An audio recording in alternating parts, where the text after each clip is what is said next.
Are you tired of talking about what you're going to do someday?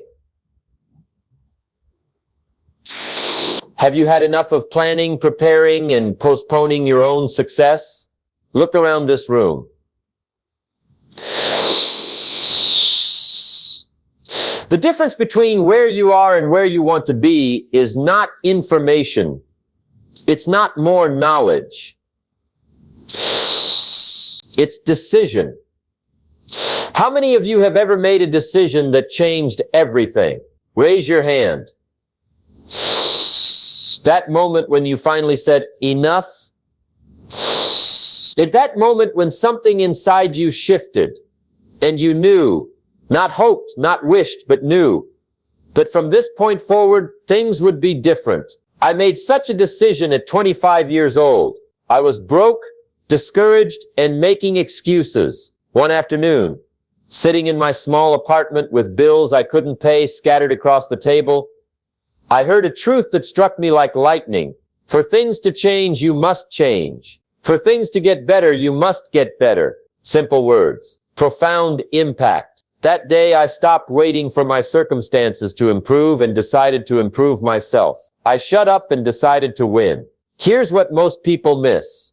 Success is not something you pursue. Success is something you attract by the person you become. And becoming happens through decisive action, not endless discussion. The world is filled with talkers. People who tell you what they're going to do, how they're going to make it big, the business they'll start, the book they'll write, the weight they'll lose. And 5 years later, they're still talking about the same things. What separates achievers from the rest? They stop talking and start doing.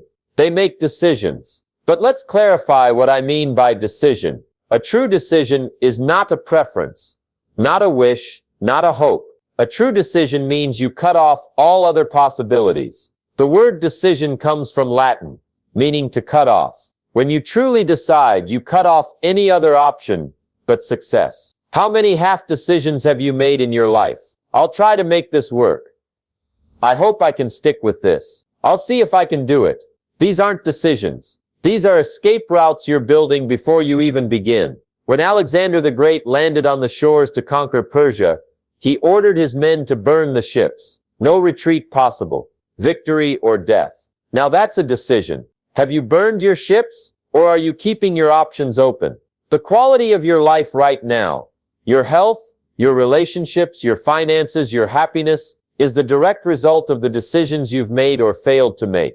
If you don't like where you are, make a new decision. Most people overestimate what they can do in a year and underestimate what they can accomplish in a decade. But the decade only happens decision by decision, day by day. Are you where you wanted to be 10 years ago? If not, it wasn't because of the economy. It wasn't because of your boss. It wasn't because of your spouse or your parents or your education. It was because of your decisions. Harsh? Perhaps. True? Absolutely.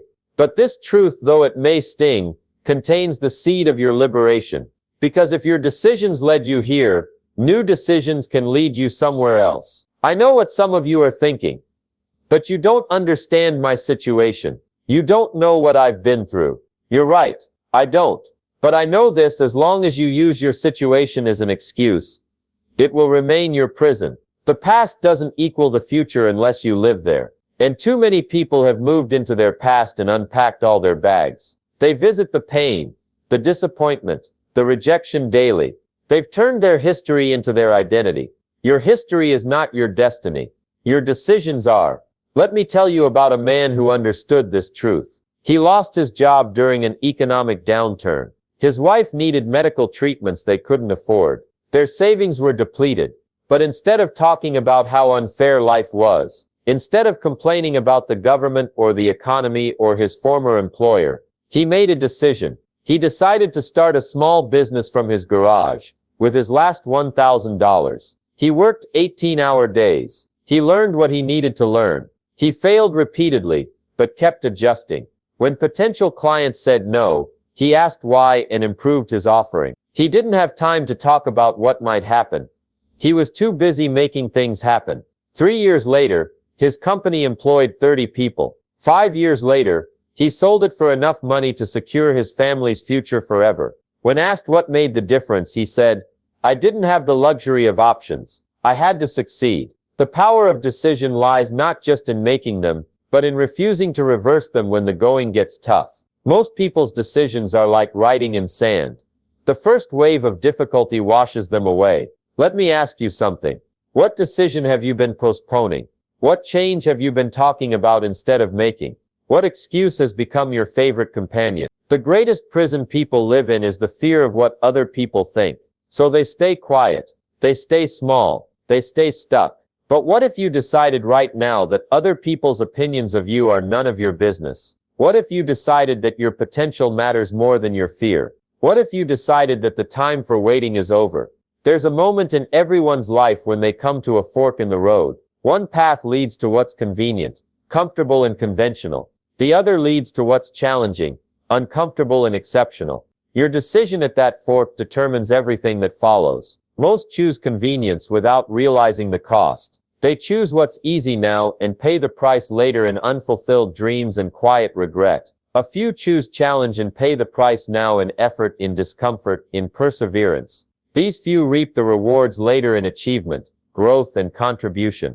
Which will you choose? Personal responsibility is the foundation of all success. Not some success, all success. When you take 100% responsibility for everything in your life, you move from victim to victor, from passenger to driver, from spectator to player. Taking responsibility doesn't mean blaming yourself for circumstances beyond your control. It means responding with ability to whatever life presents. It means saying, if it's to be, it's up to me. There's a difference between interest and commitment. When you're interested in doing something, you do it only when circumstances permit. When you're committed to something, you accept no excuses, only results. Are you interested in success, or are you committed?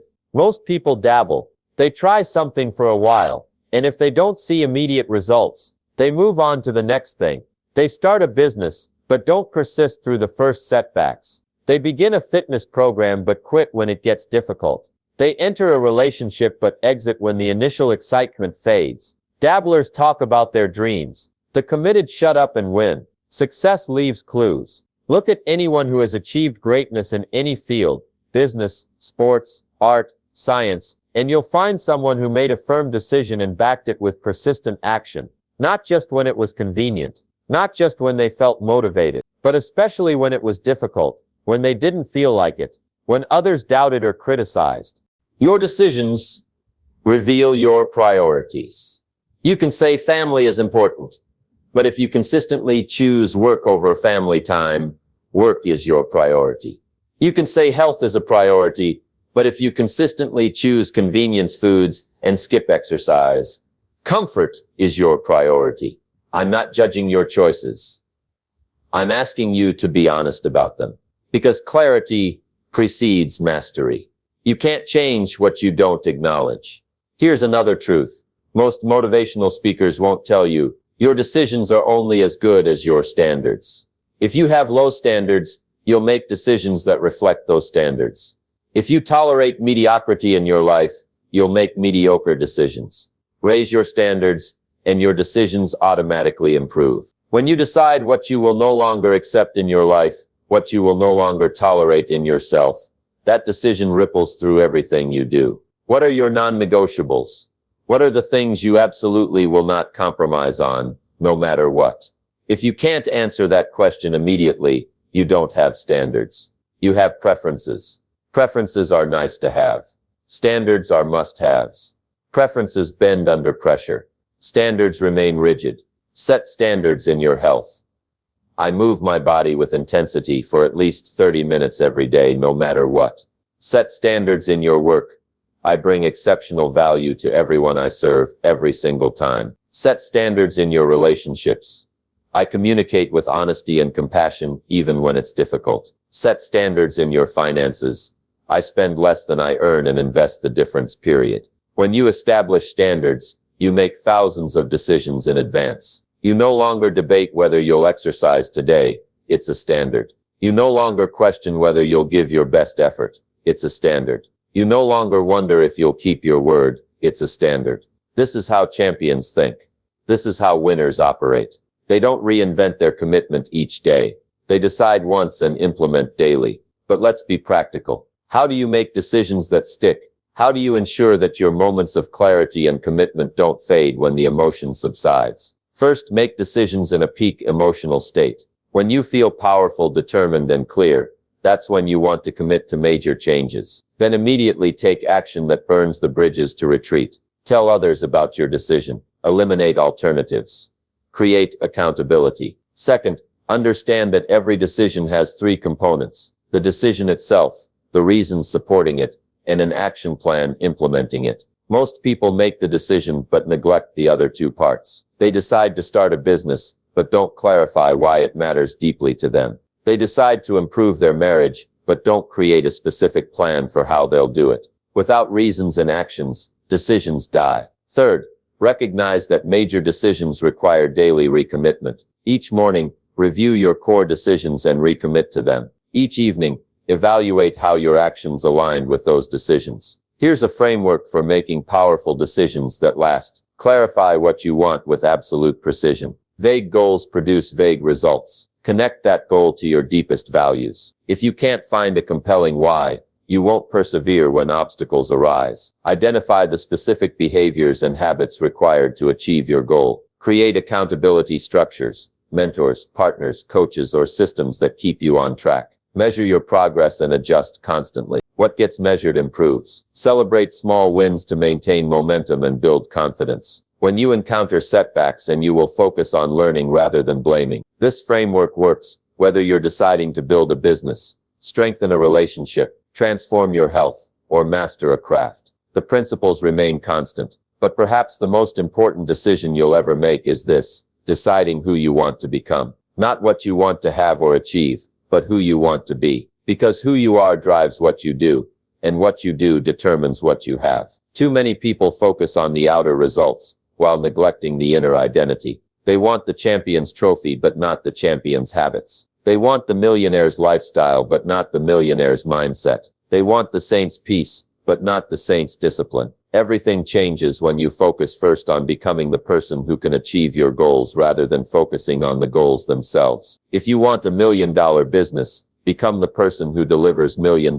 value. If you want an extraordinary relationship, become an extraordinary partner. If you want excellent health, become someone who makes excellent health decisions. The outer world is merely a reflection of your inner world. Change the cause, and you change the effect. This perspective shift, from focusing on having to focusing on becoming, transforms how you approach every challenge. You no longer ask, what do I need to do to get this result? Instead, you ask, who do I need to become so that achieving this result is natural? What kind of person would have the business you want? How would they think? What would they value? How would they spend their time? How would they respond to failure? Become that person. Now let's examine how the seeds of your decisions grow into the harvest of your results, and how understanding the natural laws of growth can accelerate your journey to success. The moment you make a decision, you set forces in motion, but those forces follow patterns, predictable, reliable patterns, as certain as the changing of seasons or the rising of the sun.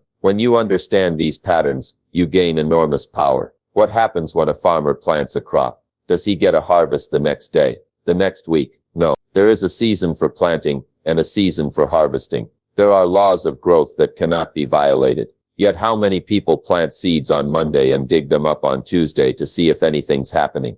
They start a business and expect profits immediately. They begin exercising and expect to transform their body in a week. They read one book and wonder why they haven't mastered the subject. Success follows natural laws. Ignore them at your peril. Work with them and watch what happens. The first law is the law of the farm. You cannot reap what you haven't sown. You cannot harvest what you haven't planted. You cannot withdraw what you haven't deposited. Sounds obvious, doesn't it? But look around. How many people are trying to get something for nothing? How many people want rewards without effort, achievement without preparation, wealth without value creation? The law of the farm says, there are no shortcuts. The work must be done. The seeds must be planted. The time must be invested. But here's the beauty of this law. Once you accept it, you stop wasting energy looking for shortcuts. You start focusing on doing the work that creates results. You stop wondering why success hasn't found you, and start creating success through consistent action.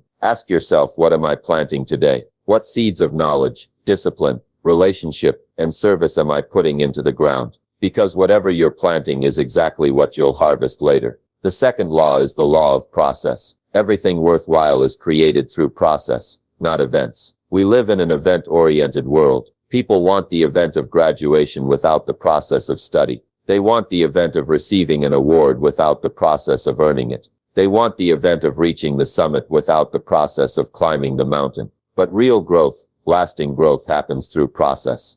Think about how a child learns to walk. They don't attend a seminar on walking. They don't read a book called Walking Made Easy. They stand, wobble, fall, get up, fall again, get up again, day after day. They go through the process. The same principle applies to every meaningful achievement. You don't build a successful business in a day. You build it decision by decision, customer by customer, innovation by innovation. You don't create a great marriage in a weekend. You build it conversation by conversation, kindness by kindness, forgiveness by forgiveness. Most people overestimate what they can achieve in a year and underestimate what they can achieve in 10 years. Why? Because they focus on events rather than process. Let me ask you, what processes have you committed to? What daily disciplines are you practicing regardless of immediate results? Where are you paying the price today for rewards you'll receive tomorrow? The third law is the law of consistency. It's not what you do once in a while that shapes your life. It's what you do consistently. Anyone can work hard for a day. Anyone can be disciplined for a week. Anyone can show up fully for a month. But the real magic happens when you do the right things consistently over time. Most people fail not because of a lack of desire, but because of a lack of consistency. They start strong but finish weak. They get excited about a new goal but lose interest when results don't come quickly. But here's what most people miss. The results you want don't come from intensity. They come from consistency. It's better to walk a mile every day than to run 5 miles once a month. I know a woman who built a multi-million-dollar company while working just 2 hours each morning, 5 days a week for 6 years. She never pulled all-nighters. She never worked weekends. But she never missed those 10 hours a week. Never. Rain or shine, feeling motivated or not, she showed up and did the work. Consistently. Meanwhile, her competitors would work in frantic bursts, putting in 80-hour weeks, burning out, taking time off to recover, then repeating the cycle. 6 years later, they were still roughly where they started. She had built an empire. The fourth law is the law of compound effect. Small, smart choices, repeated consistently over time, create a radical difference in where you end up. If I gave you a choice between taking $3 million in cash right now or a single penny that doubles in value every day for 31 days, which would you choose? Most people would take the $3 million, but the penny doubled every day for 31 days would be worth over $10 million. That's the power of compounding. Small things that grow. A 1% improvement each day means you'll be 37 times better by the end of a year. Not 365% better, 3,700% better. That's compounding. Every day you're either moving toward your goals or away from them. There is no standing still. The small decisions you make to read or watch TV, to complain or be grateful, to exercise or sit, to save or spend, to learn or vegetate, they all compound. You might not notice the effects immediately. That's what trips people up. The results of your actions, positive or negative, aren't always visible right away, but they're accumulating. The person who reads just 10 pages a day finishes 12 books a year. In a decade, that's 120 books, enough to put them among the best educated people in their field. The person who saves just $5 a day with compound interest becomes a millionaire within a working lifetime. The person who walks just 20 minutes a day dramatically reduces their risk of chronic disease and adds years to their life. Small hinges swing big doors. What small hinges are you installing or neglecting in your life? Now let's talk about the patterns of success and failure. Life moves in cycles and patterns. Understanding them gives you tremendous advantage. The first pattern you must understand is the challenge growth cycle. Every challenge you face is not a punishment. It's an opportunity to grow. Challenges strengthen you, reveal your weaknesses, and force you to develop new capabilities. Most people pray for easier lives. The wise pray for the strength to handle difficult lives. Because it's through those difficulties that you become who you're meant to be. Think about how muscles grow. They don't grow during times of ease. They grow when pushed to failure, when stressed beyond their current capacity. Then with proper recovery, they rebuild stronger. Your character, skills, and resilience grow the same way. I've never met a successful person who had an easy path. I've met many who had easier paths than others, but none who didn't face significant obstacles. The difference is how they responded to those obstacles. The weak use challenges as excuses to stop. The strong use them as reasons to grow. What challenge are you facing right now that, if embraced rather than avoided, could help you grow? The second pattern is the plateau breakthrough cycle. In any meaningful pursuit, you will experience periods where progress seems to stop. You keep putting in the effort, but visible results disappear. These plateaus can last days, weeks, even months. Most people quit during plateaus. They assume their approach isn't working. But those who understand this pattern know better. They know that breakthroughs almost always follow plateaus. It's like water heating to a boil. The temperature rises steadily to 211 degrees. But then, despite continued application of heat, the temperature stops rising. It plateaus. Many would turn off the heat, assuming something's wrong. But keep the heat on just a bit longer, and suddenly, at 212 degrees, the water transforms. It boils. It changes state. Your progress works the same way. Keep pushing through plateaus, and you'll experience breakthroughs that transform your results. I worked with an entrepreneur who built his company to $1 million in annual revenue within the first 3 years. Then growth stopped. For 2 full years, despite trying everything, his company remained stuck at that size. Most of his peers who started at the same time either plateaued there permanently or went out of business. But he understood this pattern. He kept showing up. He kept improving his systems. He kept serving his customers. He kept developing his team. He didn't see the plateau as failure. He saw it as preparation for the next phase. In year 6, his company suddenly grew to $5 million. The following year, $12 million. The breakthrough came, as it always does for those who persist. Where in your life are you experiencing a plateau? How would your approach change if you saw it not as a permanent state, but as the setup for your next breakthrough? The third pattern is the expansion-contraction cycle. All of nature expands and contracts. Your heart beats, then rests. Your lungs fill, then empty. The tide comes in, then goes out. The economy grows, then recedes. Your progress follows the same pattern. You'll experience periods of rapid expansion when everything clicks, opportunities abound, and growth comes easily. You'll also experience periods of contraction when resources seem scarce.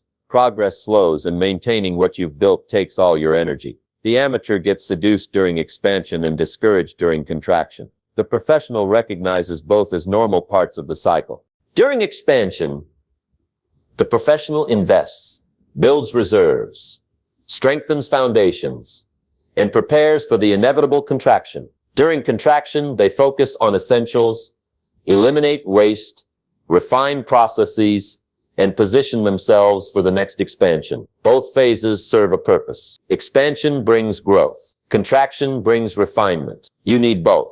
Where are you in this cycle right now? Are you in a period of expansion or contraction? Are you responding appropriately? The fourth pattern is the problem-opportunity cycle. Every problem contains the seeds of opportunity. The bigger the problem, the bigger the potential opportunity. Think about the most successful companies in history. What did they do? They solved problems. The bigger the problem they solved, the more valuable they became. The same principle applies to your career, your relationships, your health. The problems you face aren't obstacles to your success.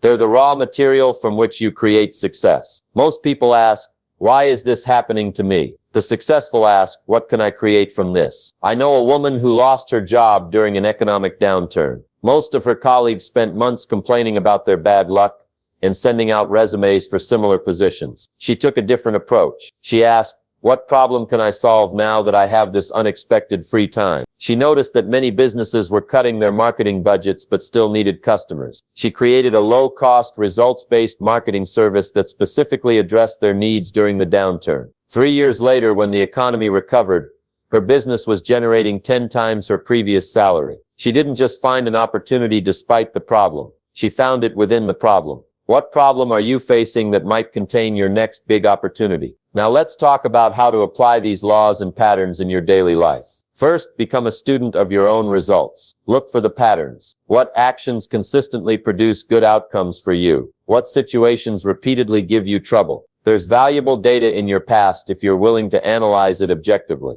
Second, build systems that leverage these laws. Don't rely on motivation or memory. Create environments, routines, and accountability structures that make success more likely and failure more difficult. Third, Focus on leading indicators rather than lagging indicators. Lagging indicators tell you where you've been. Weight lost, revenue earned, goals achieved. Leading indicators predict where you're going. Daily exercise completed. Sales calls made, pages written. When you manage leading indicators, lagging indicators take care of themselves. Fourth, respect the seasons of life. There are seasons for aggressive growth and seasons for consolidation. Seasons for wide exploration and seasons for narrow focus. Don't fight the season you're in. Work with it. Fifth, surround yourself with people who understand these principles. Their thinking will elevate yours. Their examples will inspire you. Their feedback will guide you. The ancient Greeks had a word for the recognition of patterns in life. Metis, a form of wisdom that comes from practical experience and observation. Those with metis don't just know principles intellectually.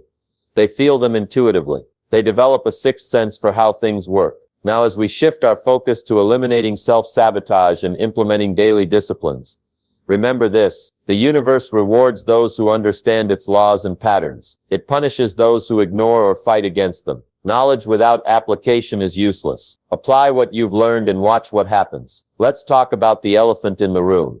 The reason most people fail to achieve what they're capable of. It's not lack of opportunity. It's not lack of knowledge. It's not even lack of resources. It's excuses. The most dangerous conversation you'll ever have is the one with yourself, where you explain away your failures and justify your lack of action. I don't have enough time.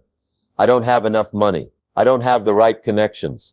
I don't have the right education. I'm too young. I'm too old. The economy isn't right. My spouse doesn't support me. My boss doesn't appreciate me. Sound familiar? These excuses feel legitimate when we make them. They feel like actual reasons, but they're prison bars we've built around ourselves. Every excuse you accept becomes a limitation you embrace. Every justification for inaction becomes a ceiling on your potential. The achievers in life, the ones who shut up and win, have the same circumstances you do. They face the same obstacles. They encounter the same challenges, but they refuse to use them as excuses. They say, I don't have enough time. Neither does anyone else. I'll make time. They say, I don't have enough money. Neither did most successful people when they started. I'll find a way. They say, I don't have the right connections. I'll build them. They say, I don't have the right education. I'll learn what I need to know. The quality of your life is in direct proportion to the number of excuses you eliminate. So let me ask you, what's your favorite excuse? We all have one. That trusted companion we turn to when the path gets difficult. That reliable friend who lets us off the hook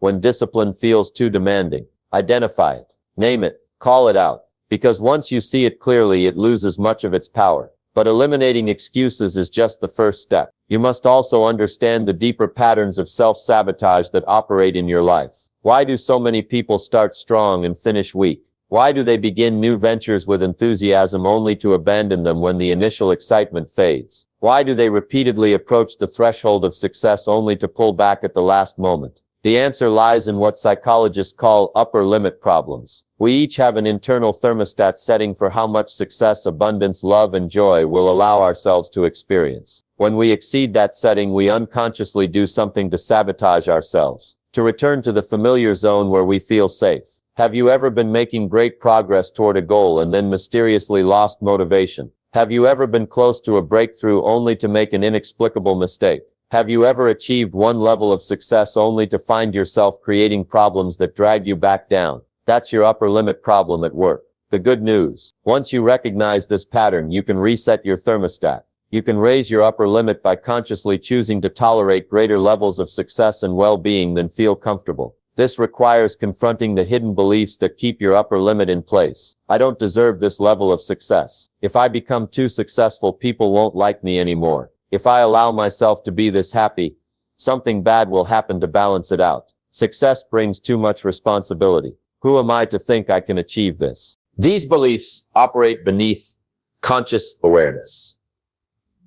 They sabotage you silently, but by bringing them into the light, examining them, and challenging their validity, you begin to dismantle them. The contrast between the mentality of success and the mentality of mediocrity could not be more stark. The mediocre mind focuses on obstacles. The successful mind focuses on objectives. The mediocre mind asks, why is this happening to me? The successful mind asks, What can I create from this? The mediocre mind waits for permission. The successful mind grants itself permission. The mediocre mind seeks comfort. The successful mind seeks growth. The mediocre mind wants guarantees. The successful mind embraces uncertainty. The mediocre mind fears failure. The successful mind fears regret. Which mentality dominates your thinking? Be honest, because your current results reveal the truth. Now let me share a simple but powerful framework for eliminating these patterns of self-sabotage. Step 1.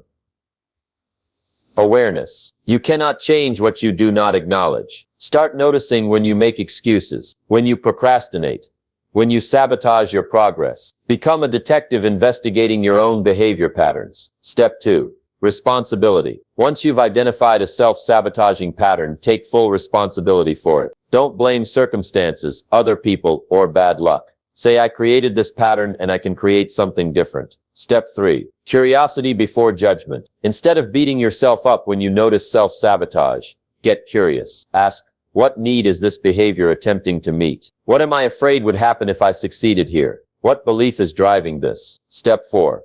Conscious choice. Once you understand the pattern, consciously choose a different response. This is where your power lies, in the moment between stimulus and response. When the old pattern tries to activate, pause and choose differently. Step 5. Consistent practice. New behaviors feel awkward at first. Expect this. Push through the discomfort of change. What feels unnatural today becomes second nature tomorrow. This framework works for any self-sabotaging behavior: procrastination, negative self-talk, comfort eating, conflict avoidance, perfectionism. The specifics vary, but the process remains the same. But eliminating what doesn't work is only half the equation. You must also implement what does work. This brings us to daily disciplines, the consistent practices of those who achieve extraordinary results. The word discipline has gotten a bad reputation. Many people associate it with punishment or deprivation. But the root of discipline is disciple, a student, a learner, a follower of a way. Discipline is not about punishing yourself. It's about becoming a student of success. It's about following the practices that lead to the results you want. Extraordinary results come from ordinary actions performed with extraordinary consistency. The difference between the average and the exceptional isn't ability, it's action. Not occasional action, but habitual action. Not convenient action, but necessary action. What daily disciplines separate the successful from the merely interested? Let me share 7 that appear consistently among achievers across all fields. The first is the discipline of early rising. Show me someone who consistently achieves their goals, and I'll show you someone who doesn't sleep in. They understand that the quiet morning hours before the world's demands begin are precious for focused work, strategic thinking, and personal development. The most successful people I've studied rise between 4:30 and 6 a.m. They don't hit snooze. They don't ease into the day. They attack it with purpose. Try it for 21 days. Set your alarm 90 minutes earlier than usual. Use that time not for email or news or social media, but for your most important project, for exercise, for reading, for planning. Watch what happens to your productivity and clarity. The second is the discipline of physical training. Your body is the vehicle through which you experience everything. When it functions poorly, every aspect of your life suffers. When it functions optimally, every aspect improves. The achievers I know prioritize physical movement every day, not just when it's convenient, not just when they feel like it. They understand that energy management is as important as time management, and physical training is the foundation of energy. Commit to moving your body intensely for at least 30 minutes daily. The specific activity matters less than the consistency. Running, swimming, weightlifting, yoga. Choose what works for you and do it religiously. Your mind will thank you. The third is the discipline of strategic focus. In a world of endless distraction, the ability to focus deeply on what matters most is a superpower. Successful people don't try to do everything. They identify the vital few activities that drive results in their field and concentrate their efforts there. They say no to good opportunities so they can say yes to great ones. Look at your current activities. Which 20% produce 80% of your results? Double down on those. Eliminate, automate, or delegate the rest. Implement blocks of uninterrupted focus time in your calendar, at least 90 minutes where you work on your most important project without distractions. Turn off notifications. Close your door. Protect this time as you would a meeting with the most important person in your field. The fourth is the discipline of continuous learning. In a rapidly changing world, your knowledge and skills have an expiration date. What got you here won't get you there. The most successful people I know are voracious learners. They read constantly. They take courses. They attend conferences. They find mentors. They experiment. They remain perpetual students. Commit to reading at least 10 pages of a substantive book every day. Listen to educational audio while commuting or exercising. Attend one high-quality seminar or workshop per quarter. Find someone doing what you want to do at a higher level and learn directly from them. Your formal education may have ended, but your education continues until your last breath, if you're serious about success. The fifth is the discipline of precise language. The words you use, both with others and with yourself, shape your reality. Vague, sloppy language leads to vague, sloppy results. Precise, powerful language leads to precise, powerful results. Notice how you talk to yourself. Do you use words like try, hope, should, maybe? These are the words of the uncommitted. Replace them with will, must, do, absolutely. Notice how you communicate with others. Do you hedge and qualify?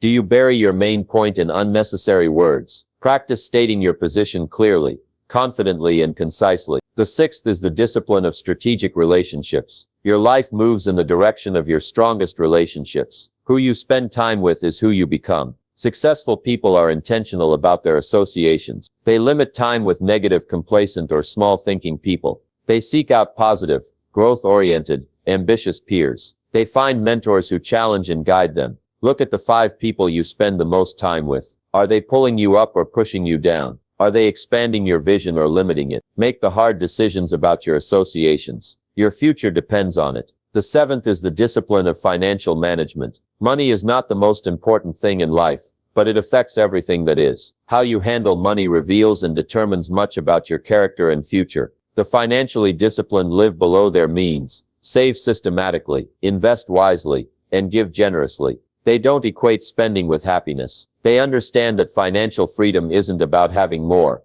it's about needing less. Track every dollar you spend for 30 days. Eliminate unnecessary expenses. Save at least 10% of your income before paying any other bills. Invest in assets that appreciate rather than depreciate. Give a portion to causes you believe in.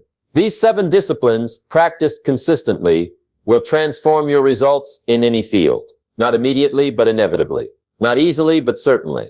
Now here's what most motivational speakers won't tell you. You won't excel at all 7 from day 1. You'll struggle. You'll forget. You'll backslide. This is normal. The key is to start with 1. Master it before adding another. Build slowly but surely. Because partial implementation of a good plan beats perfect implementation of no plan at all. Which discipline will you start with? Choose now. Not tomorrow. Not when you feel more motivated. Not when circumstances improve. Now, because that's what the achievers do. They don't wait for perfect conditions. They create improved conditions through their actions. In my work with thousands of individuals across decades, I've observed a fascinating pattern. Those who achieve extraordinary success aren't necessarily the most talented, the most educated, or the most connected. They're the most committed to daily disciplines. They understand a truth that eludes most people. Great achievements aren't the result of momentary inspiration, but of habitual perspiration. They're built day by day, brick by brick, through consistent, mundane actions that seem insignificant in isolation, but revolutionary in aggregate. The poet William Wordsworth captured this truth. The little, nameless, unremembered acts of kindness and of love are what matter most. Change kindness and love to discipline and action, and you have the secret of achievement. So where do you go from here? You've heard about the power of decision. You've learned about the laws and patterns of growth. You've discovered how to eliminate excuses and implement daily disciplines. Knowledge isn't your problem anymore. Action is your challenge now. And this brings us full circle to where we began. It's time to shut up and win. Stop talking about what you'll do someday. Stop explaining why you haven't succeeded yet. Stop waiting for permission or perfect conditions. Start deciding with finality. Start aligning with natural laws. Start eliminating excuses. Start implementing disciplines. In other words, stop saying and start doing. Because in the end, your legacy won't be written in your words, but in your actions. Not in what you intended, but in what you accomplished. Not in what you planned, but in what you built. The world doesn't reward good intentions. It rewards results. So from this moment forward, let your life speak louder than your lips. Let your achievements overshadow your announcements. Let your character outshine your commentary. A wise man once said, well done is better than well said. Those who shut up and win understand this truth at their core. They don't need to announce their intentions because their actions reveal their commitments. They don't waste breath on explanations, excuses, or elaborate plans. They pour their energy into execution, adjustment, and completion. I challenge you to become one of them. When you leave here today, you'll face a choice. You can analyze what you've heard, discuss it with others, consider its merits, and contemplate its application, all valuable activities. Or you can decide, truly decide, cut off all other possibilities, burn the ships, commit with such clarity and force that retreat becomes impossible. You can shut up and win. The greatest tragedy isn't failing to reach your potential. It's failing to attempt your potential. It's settling for mediocrity when greatness awaits. It's dying with your music still inside you. Don't let that be your story. Years from now, when you look back on this day, let it be the day when something shifted, when you stopped accepting excuses from yourself, when you began implementing the disciplines that transform dreams into reality, when you decided to shut up and win, because the truth is you already have everything you need. The potential, the capacity, the ability. It's all there. What's missing isn't resources but resourcefulness. Not opportunity but decision. Not knowledge but action. So I leave you with this question. What are you waiting for? Not someday. Not tomorrow. Not when conditions improve. Today. This hour. This minute. Decide. Act. Persist. Shut up and win. Thank you.